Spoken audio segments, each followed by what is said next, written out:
Hello, in this video I want to show you how to connect wireless headphones with Amazon Kindle Touch 11 using Bluetooth.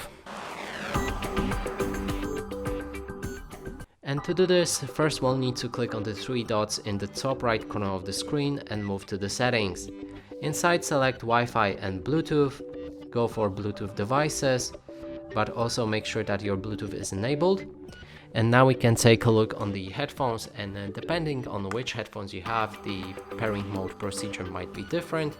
And I recommend to watch our video because probably you will find these headphones on our channel as well. So I'm gonna enter the pairing mode on my headphones now. So now that it's in pairing mode, we can click on rescan, and in a few seconds we should see my headphones right here. And when we click on them, they will connect with my Kindle. And that's it for this video. Hope you like it. Please consider subscribing to our channel, leave a like and a comment below.